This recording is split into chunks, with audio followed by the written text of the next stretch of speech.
En aquest vídeo corregirem l'activitat de competències número 2, d'acord? Ens diu que l'Eva fa ninots de fusta i els ven per internet. Diu, un ninot costa 8 euros i la col·lecció sencera, formada per 6 ninots com aquests, 36 euros, si es compra d'un sol cop. És a dir, que podem comprovar que hi ha com una oferta de 6 ninots al preu de 36 euros. Un ninot, 8 euros. Llavors la pregunta és la següent. Quin és l'estalvi si es compra la col·lecció sencera? D'acord. Podem plantejar-lo de diferents maneres. Sí? Intentarem veure que si en compra un d'ells només val 8 euros. D'acord? I si en compra 6, aquí fem 6 unitats.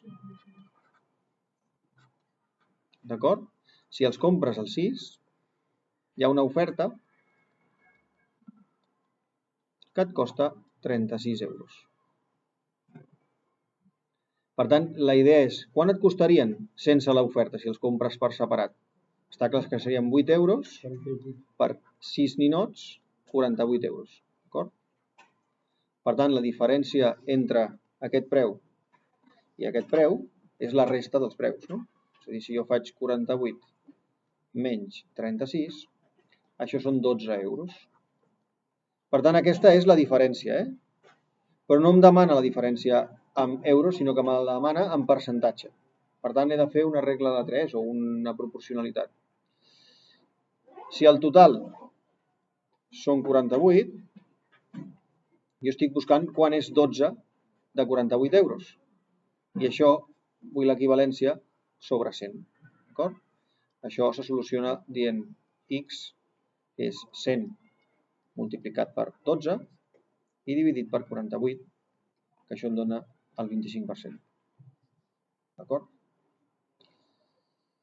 Doncs primera pregunta solucionada. A la segona ens demana que aquests ninots els envia per internet, sí? I els fica en una capsa que té aquestes dimensions, 10 centímetres per 16 centímetres per 5 centímetres. I després les posa dintre d'un sobre d'enviaments. La pregunta és, quines són les dimensions mínimes que ha de tenir el sobre perquè hi càpiga dins de la capsa? Bé, veieu que aquesta és impossible, perquè és exactament el sobre, ocuparia el mateix que la caixa, per tant, no es podria aixecar aquests 5 centímetres.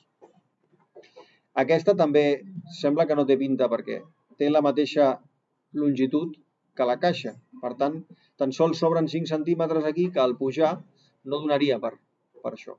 Fixeu-vos que aquí suma 5 i 5 centímetres. Sí? O sigui que li està agafant, diguéssim, més 5 aquí i més 5 aquí. Això sí que donaria perquè pugés aquí 5 centímetres. D'acord? Aleshores, aquesta és la correcta. Perquè com que diu que són mínimes, aquesta també podries ficar-lo, però veus que et passaries. Llavors una justificació seria aquesta. Aquí sumes 5 centímetres i aquí sumes 5 centímetres, per tant, la bona és aquest sobre. D'acord? Diu, per fer una previsió del material per als propers mesos, l'Eva ha calculat la mitjana mensual de comandes dels 5 primers mesos de l'any. Veus?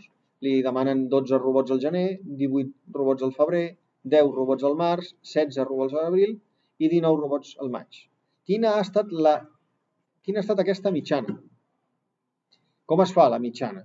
Doncs això és una cosa que hem de tenir molt clara. La mitjana aritmètica, com es calcula? Si jo tinc 5 dades, perquè són 5 mesos, he d'agafar i sumar. La mitjana normalment es posa així, una X en barret, això significa mitjana. Mitjana aritmètica, d'acord? És amb el que us calculen la mitjana dels exàmens, també, és la mateixa mitjana. He de sumar les dades, 12 més 18, més 10, més 16, més 19, i al final tot el resultat l'he de dividir pel número de dades que estic sumant, és a dir, 5, d'acord? Si sumes el numerador dona 75, entre 5 ens dona 15, d'acord? Per tant, la mitjana són 15. I per últim tenim aquestes preguntes, Aquestes preguntes que ens diuen, bé, són d'anàlisi de dades, d'una gràfica. Diu, enviar aquestes comandes, la Eva les envia mitjançant aquesta empresa de missatgeria. I aquí tens un gràfic de quins són els costos. Vale? Ens diu que per cada enviament cal pagar una quantitat fixa més una quantitat que varia segons el pes del paquet.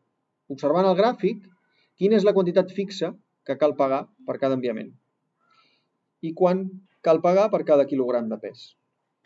Si us fixeu, podeu fer l'exemple, diu, si jo envio, aquesta és l'entrada, els quilos, i la sortida d'aquesta funció són els euros. Si jo envio un paquet de 0 quilos, fixeu-vos que em costa 2 euros. Per tant, és una quantitat fixa. Encara que no enviï res, o sigui, si envio un paquet buit, em costarà 2 euros, d'acord? I comença a comptar a partir dels 2 euros. Per tant, la quantitat fixa seran 2 euros. 2 euros per enviament. Sí? I la quantitat per quilo de pes? Fixeu-vos, aquí hi ha una variació de 2 euros a 5 de 3 euros.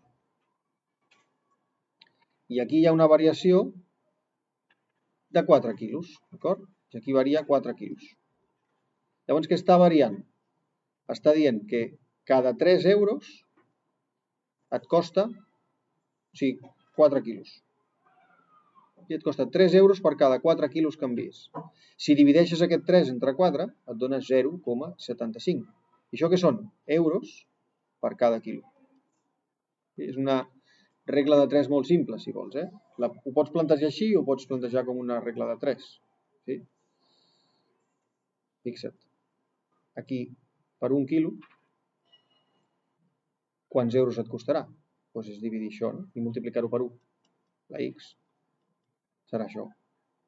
3 per 1 entre 4. És a dir, 0,75 euros per quilogram. I fins aquí el vídeo. Espero haver-vos ajudat.